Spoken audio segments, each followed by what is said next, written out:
For the order of things, I'm going to talk briefly about the 6-month report. Hand it over to the chief. He's going to talk about that, about yesterday's OIS, and then we'll get into the presentation for this particular one.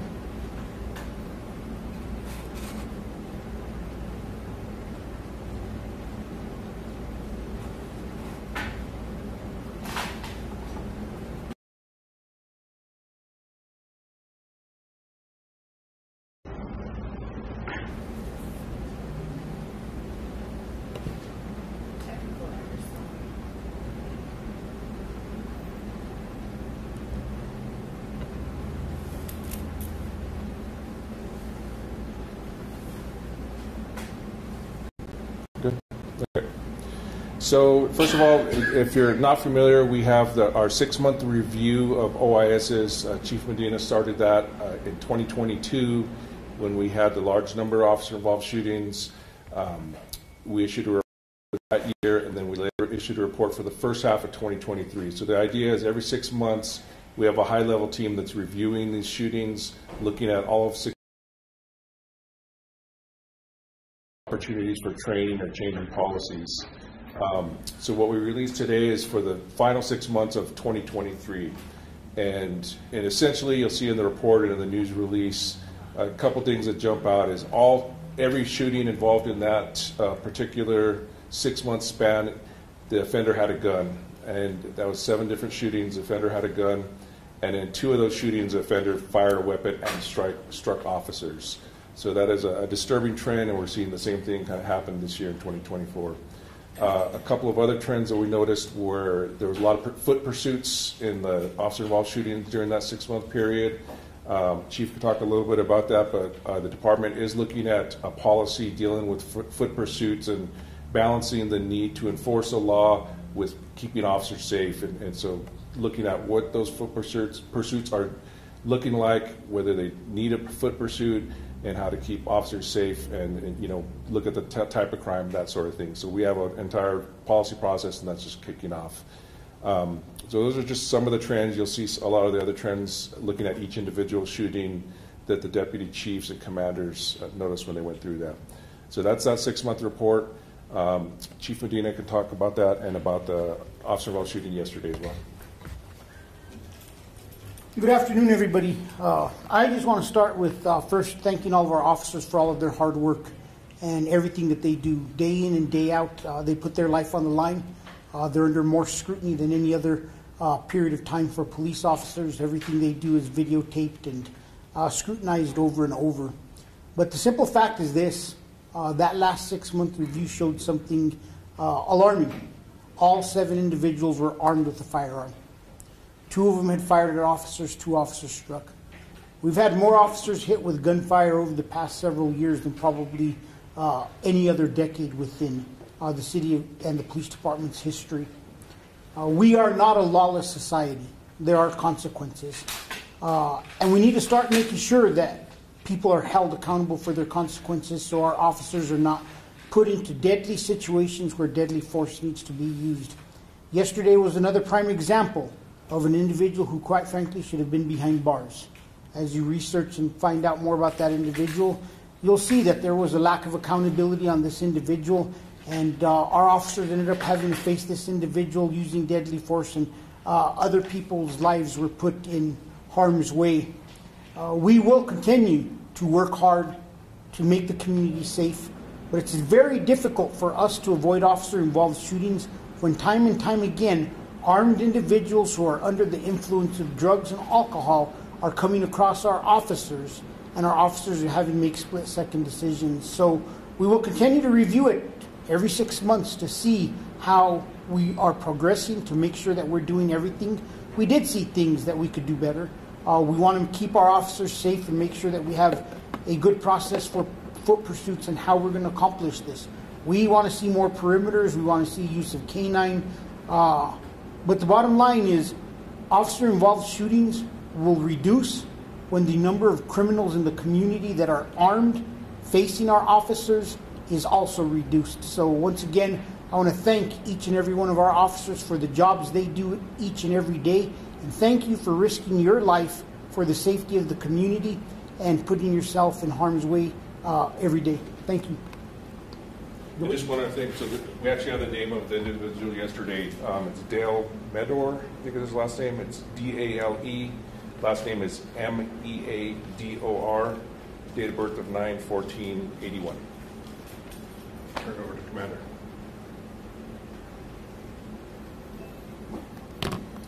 Good afternoon. My name is Commander Kyle Hartsock in the Criminal Investigation Division, which oversees the MATF. Today we're going to cover our 7th officer-involved shooting of the year, which took place at approximately 130 Mesilla Street Northeast on May 16th, 2024. This critical incident community briefing will provide information about a male who was found with fentanyl on the sidewalk, ran from police, pointed a gun at the officer, and ended in an officer-involved shooting. You're about to see and hear relevant audio and body camera footage so you have a better understanding of what occurred. Officer-involved shooting investigations can often take several months to complete. Detectives will analyze a tremendous amount of video, audio, police reports, and analyze evidence before a final report is completed. We do not draw any conclusions about the policies and procedures or criminal liability of the officers until the full report is complete and sent to the Internal Affairs Force Division and the District Attorney's Office for review. Word of caution, the images and video you're about to see may be disturbing. When officers use force to take someone into custody, vulgar language and lots of emotions can often come out.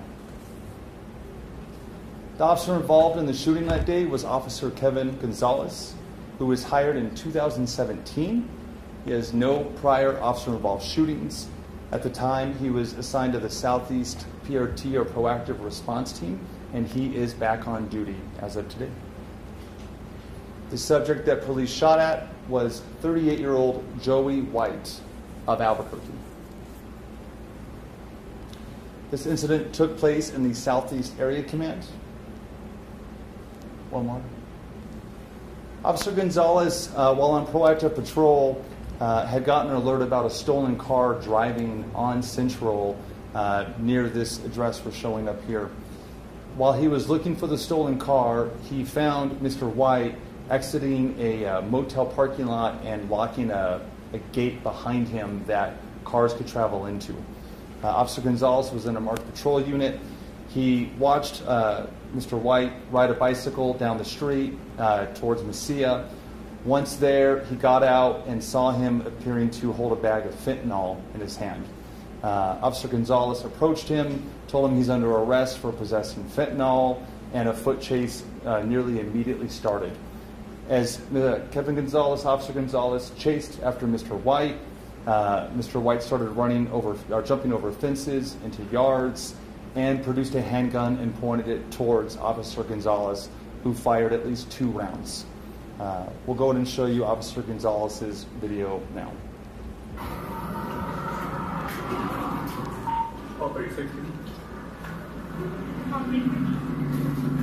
I'll be out with one at the CN Central.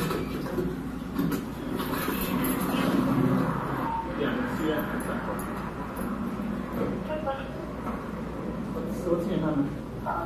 Just my boy. Alright. Guess what, bud? You're under arrest, okay? For what? Possession of fentanyl. I'm trying to get back. I'm not okay, no. If you unfire free, I will use my stuff. I got one of these from you. I got a 57 shot. Which one calls 597 Tremley, Clover. My name is Texley, call 36. I'm from Cia, WMA, black shirt, black shorts, black hat backwards. Stop running. Stop running. I will tackle you or tase you. Whichever one.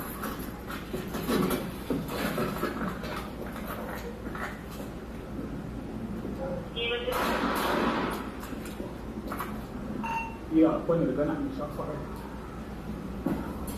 Stop! Stop! You're under arrest!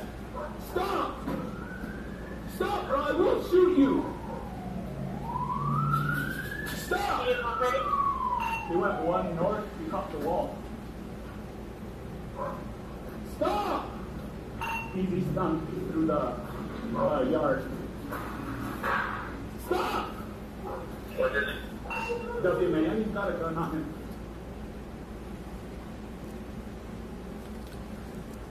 This is a still shot of the video you just saw showing the clear plastic bag that's blue in color.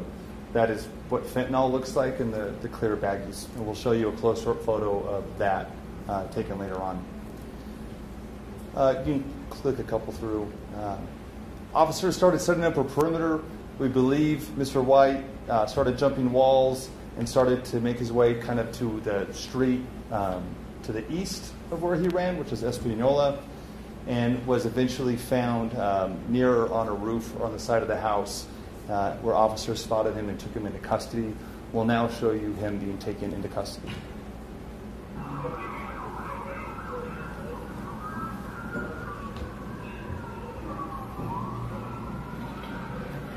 Hey, he's right here. Police department, get on the ground now!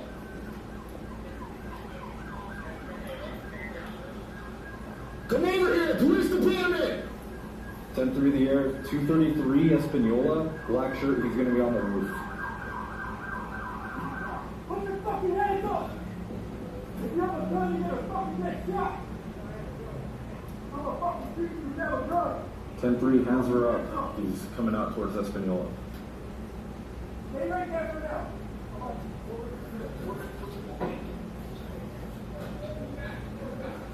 I swear I'm gonna fucking shoot you if you have a gun! Leave your hands up! Sam 36 APD, we're going to need an arrest team from the Mesilla side to set up. I got the man. You got it. Hey!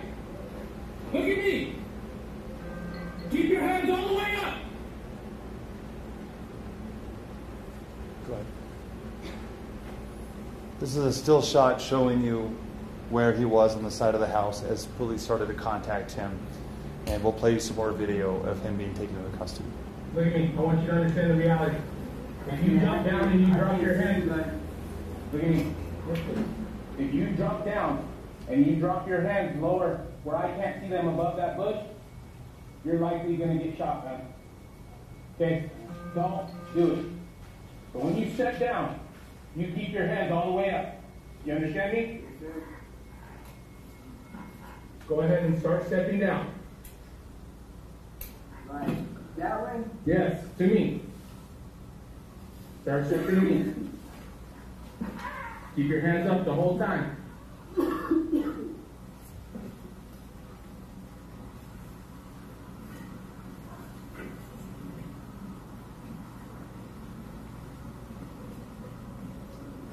Looks like waistband's clear. Keep your hands up. Hands up. Stop right there. Are you able to step directly backwards? Hey, if I do, I'm going to be on that piece of wood. I'm going to slide down. Okay, keep coming down till you get the ground. Those hands better be above that bush. Okay, stop right there. I need you to walk backwards, okay? I need you to go to that wooden slab that's on the floor. Look at this, look at me. Grab this wall that's right behind you. You can turn around and grab it. Keep your hands up. Turn around and grab it.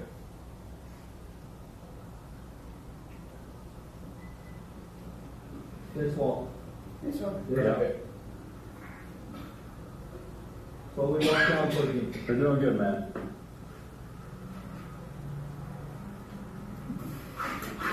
Get your hands up. I see both hands, so both clear. Step forward, up. I'm going to have to go around this. Face away from me.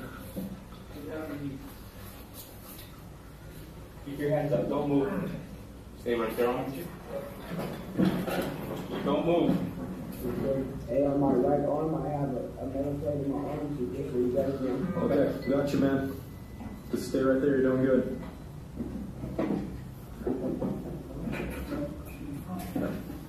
Still singles? Yep.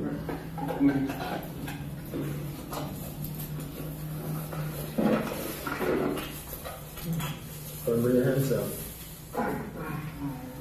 I don't trust. It's just that's the arm that's got the metal plate. Okay. Stand up. Go and stand up, man.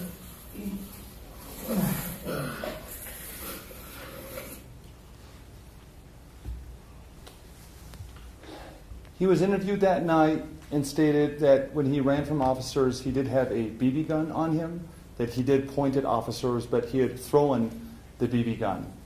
A search that evening did not result in us finding this BB gun in the immediate yards that we searched.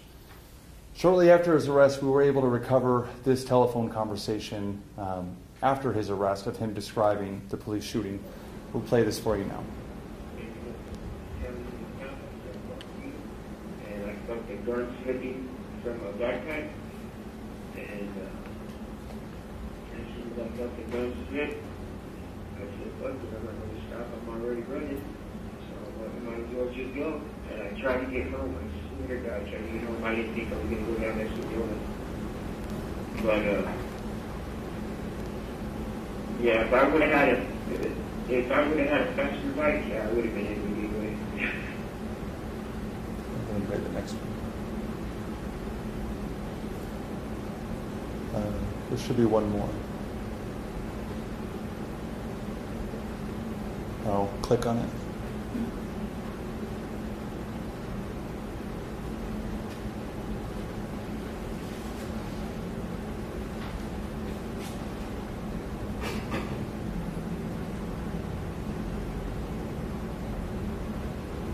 Is that one not playing? We'll release it to you guys. He admits to pointing the gun at the officer. If we can get it fixed here at the end, we'll play it for you now.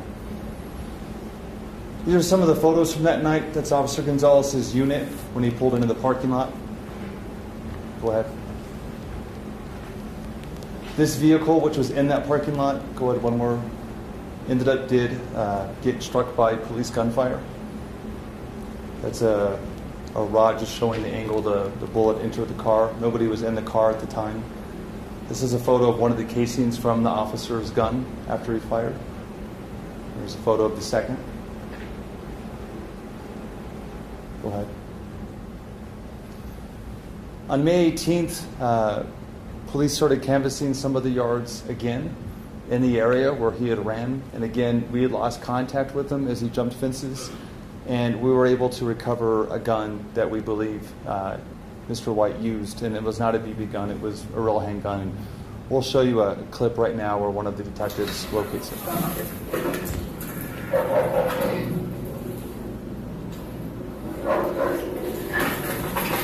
Since they left that specific Unless he just checked it. over this one, They wouldn't even ask. What if he would have checked it from when he was getting 16? From over there. This specifically not. Did you look under these blankets? All did. And under this washing machine? I can help. There it is. There it is, but it's a gun. Here, let me get some. It's a gun. That was a good call. Yeah. Well, I'm thinking it's close. Go ahead. This is still shot from the video we just showed you, showing the firearm laying on that white piece of trash underneath a washing machine in someone's backyard. Go ahead. This gray bag was also recovered, and the homeowner told us that didn't belong to them. They also told us the gun didn't belong to them, and you can see the washing machine is nearby where this bag was discovered. This is a photo closer up of the firearm underneath the washing machine. Inside the bag, some drug paraphernalia was located. That's the gray bag in the backyard. Go ahead. 2 bags of fentanyls were recovered the night of the arrest. One you saw the officer pick up when Mr. White ran away. The second was taken on his person during his arrest. This is a close-up photo of the handgun that was recovered under the washing machine. It had been reported stolen from a case back in 2022. And as of today, there are no NIBIN leads connecting this firearm to any other gun incidents. Joy White was booked initially that night and got more charges added on for aggravated assault against a peace officer and several other felonies. The case is being reviewed by our federal partners as they are evaluating possible prosecution along with the state. This case is still under an open criminal and administrative investigation. The administrative investigation, at its conclusion, will go in front of the Force Review Board, which is made up of the deputy chiefs of the police department, who will ultimately send their findings to the superintendent of police reform to make any administrative decisions or changes that need to come from this. The criminal case, when complete, will be sent to the district attorney's office, and they will solely make any determination on criminal charges. Do you have any questions? Yes? The gun you guys found, was there no need to like fingerprint it and match it to that of Mr. White's? We are doing forensic testing on the gun. Okay. It's just not back yet. Okay. Yes. Yes. It was the ATF dog, Freya, was she used in trying to help find this gun? That dog was, I can't remember, no. The answer is no. The dog, I think, was out of town or actually sick at the time. We used other resources to try to locate it. A lot of the yards had a lot of debris in them and pretty congested. But that dog specifically wasn't available. We actually did call her that night. We used one of our team. Yeah. Also. To follow up my question, there's a lot of traffic in that area. Did Mr. White, has he admitted that that was his gun? Is there any possibility that it could have been someone else's gun just because there's so much traffic in that area? Well, we're going to do forensic testing on it, and there's other parts of the investigation that aren't ready to release yet, but we feel confident that's his gun. The forensic testing should confirm it for us. There's strong evidence it's his gun.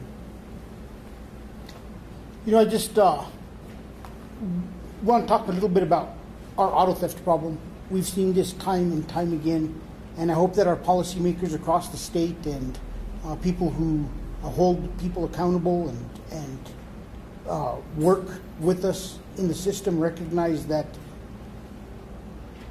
drugs, guns, and stolen cars are a deadly combination in Albuquerque. And we cannot continue to endanger our officers by not holding these people accountable. These people deserve to be in jail to get the help that they need to get off the drugs. Time and time again, we are seeing that these individuals in stolen cars are the biggest threat to our officers. Yesterday, we saw it where it was a threat to the individual that they were with. It was a threat to our officers. And just last week, we did a press conference with these individuals, and I hope that that everybody recognizes that we have to get a hold of this stolen car issue. Since 2018, we've talked about it at the Albuquerque Police Department. The stolen motor vehicle is the mode of transportation for the vast majority of crime that is occurring in this city. We have time and time again the shooting involved, the homicide involved, the 5-year-old killed last time, 2 stolen cars. Time and time again, we see that crime is involved in stolen cars, breaking into businesses, robbing locations, dealing drugs, running from our officers. So as we move forward to whether it's special sessions or next year's legislative session, we need to get tough on individuals who are using motor vehicles to commit crime, because they're not just stealing the car to fuel their drug addiction. They're stealing their car and arming themselves not to be apprehended. So, thanks. Just one final thing on that. I think we have some, we'll get the information to you, but the 11-year-old who was arrested and the other individual a couple weeks ago, we were informed that we have seen a reduction in crime up in the foothills area, and a lot of the crimes that they were driving, we believe, in that area. So since they've been arrested, we believe that that problem has subsided a little bit, and goes to show what the chief was just saying, that it is prevalent, and we're seeing kids at all ages and young and adults participating in this and driving this crime. So we'll get the information that the RTCC put together. Thank you.